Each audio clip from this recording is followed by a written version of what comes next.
The high school girl and the phantom thieves escape the drowned space. When they emerge, they find a city tormented by a great storm, a tsunami that reaches up and up before blotting out the sky. It is the city of Atlantis meeting its destruction. So if we really are in a palace, it means this is how the ruler sees her reality. The female phantom thief solemnly conveys her analysis. Yet this city is as far from the calm depths of the aquarium as one could imagine. It is nothing short of total calamity. If this is how the friend perceives reality, it is no wonder she seeks to embrace death. Then, voices. The trio looks down and sees a great number of merfolk scattered on the ground throughout the city. They are calm, placid, almost as if welcoming the oncoming wave. The girl screams out, imploring them to seek shelter. But the merfolk turn to her with spite and resignation in their eyes. You can never know our pain. Not everyone can be like you. What good can come of living in such a world? The voices censure the girl while belittling themselves. If they must destroy the entire world to escape their pain, that is what they will do. Yet the girl continues to plead. She begs them to choose life. The phantom thieves join in her cries, but the merfolk ignore them all. Their screams reach only empty air. The girl cannot change their despair. She cannot fix their sadness. Yet her friend's withdrawal from life lies at the core of all their pain. Though they had been close, the girl never realized how much her friend was suffering. She had seen only a small part of her heart. She knew only a small number of the many masks she wore.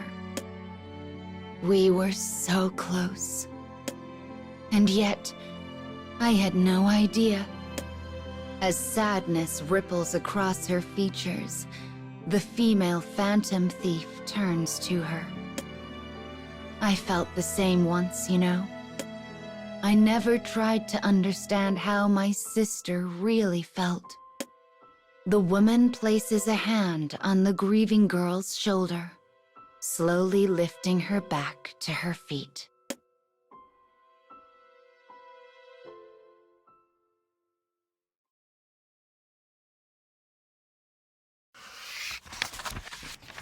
Something brilliant shines atop the highest tower in the waterlogged city. The high school girl and phantom thieves gaze up at it. The girl's eyes are empty. She has yet to recover. She was not there for her oldest and best friend. She failed her. How can such a person hope to save someone? How can such a person even try? The girl's oscillating emotions weigh on her, bringing her steps to a halt. She recalls what the phantom thieves told her, the way they could save her friend. They have to steal the pearl before the wave swallows the city. If they can change her mind, change her heart, her death will be prevented. And once she's saved, they may be able to escape this world. The thieves have made up their minds, but everyone involved must be on the same page if they hope to change a ruler's heart. One could say this is a virtue of the phantom thieves. And yet, The girl is unable to shake her hesitation. Is it okay to change someone's heart? Do I have such a right? Sensing her doubt, the male phantom thief turns to her. You should do what you think is right. The girl looks into his eyes and nods. I don't want to lose her. Upon hearing her resolution, the phantom thieves begin their trek towards the tower. She watches them for a moment before following in their footsteps. There will be time to consider doubts and regrets once this is over. For now, she must focus on getting close to her friend's heart. I will save you, I promise. As the words leave the girl's mouth, she realizes her mind is made up. And the female phantom thief turns to look at her with something approaching relief.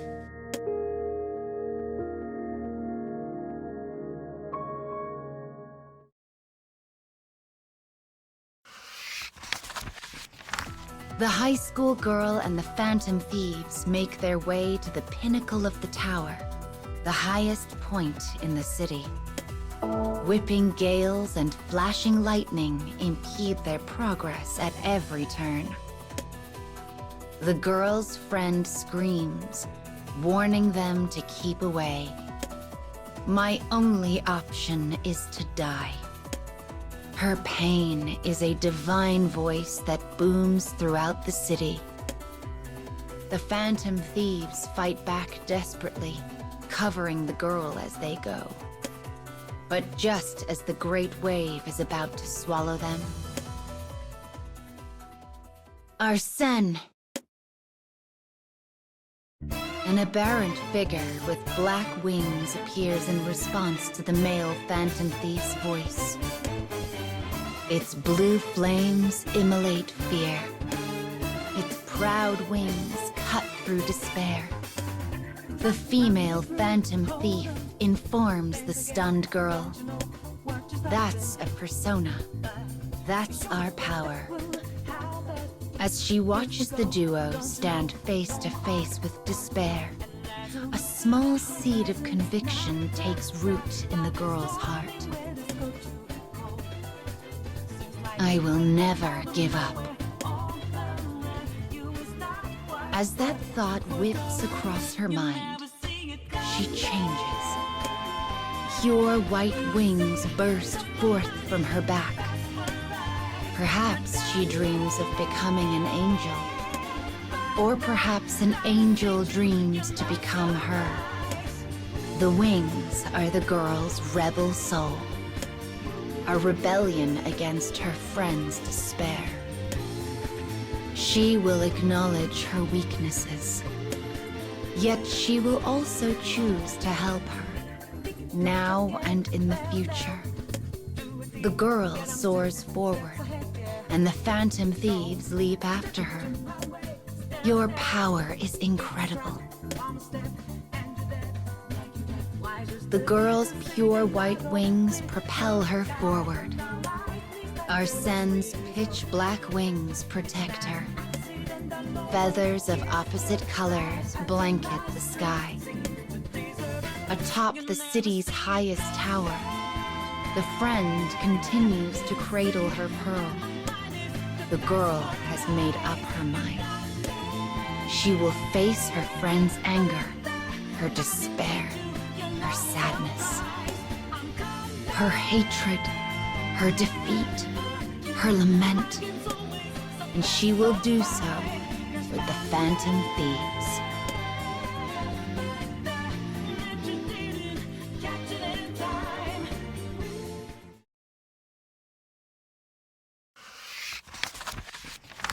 The battle against the ruler of this space ends in victory for the high school girl and phantom thieves. The girl's friend returns to her human form. The pearl slips from her hand and rolls across the floor. Through tears, She begins her confession. She was subject to terrible bullying. Every part of her had been torn to pieces. Her days were shrouded in a darkness seemingly without end. It was though she lived at the bottom of a deep and sunless sea. This world doesn't need me. No one would be sad if I were gone. Hidden away in the corners of the world were other young people suffering the same agony. She wanted society to be aware of their lives, painfully so. In her pain, she somehow managed to find the high school girl, the one who let her in, who saved her. But the girl was brilliant as the sun, and the friend was jealous. Her happiness was terrifying. The friend thought herself a burden, and so she pushed the other girl away. When the girl hears this, she says 5 words. "Thank you for telling me." She gives her friend a faint smile, which shocks her. She then continues, "The world may not need you, but I do. The world may not treasure you, but I do. Though you try to distance yourself, you remain precious to me. You may come to hate me, but I will never hate you. I know we haven't spent much time together lately, but the time we did have is the finest I have ever known." The girl speaks a desperate truth, one completely free of artifice. As the friend listens, tears begin to spill from her eyes. The female phantom thief smiles. It seems she was of some use after all. The male phantom thief nods and takes the pearl in hand. "This is ours now." The pearl shines brightly, illuminating the entirety of the waterlogged city. Its brilliance grows so bright, it is like this world's very own sun. The warm light chases away the blanketing thunderclouds, vaporizing the great wave that once threatened all.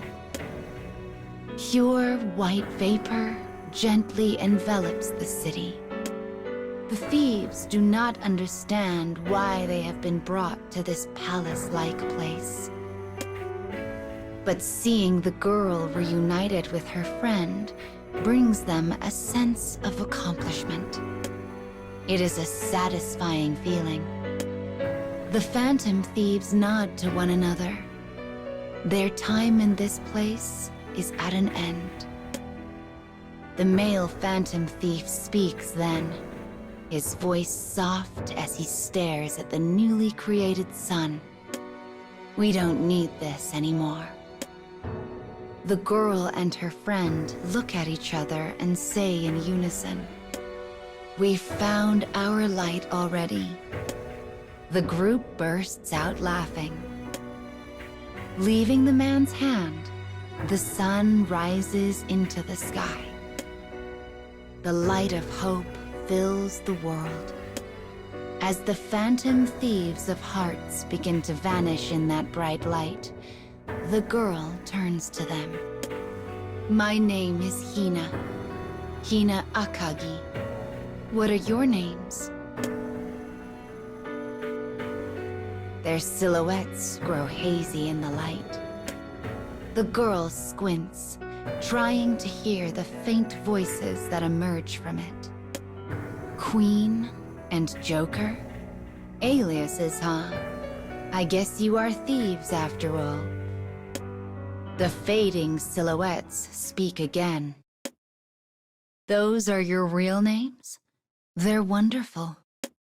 As the beautiful resonance falls silent, the girl's world becomes a brilliant wall of white.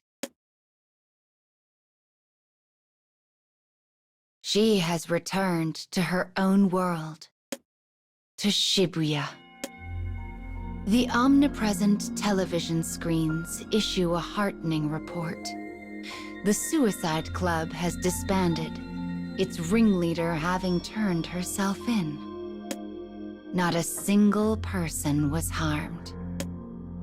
The girl crosses the busy intersection. She has completely forgotten about her venture into the strange world and about meeting the Phantom Thieves.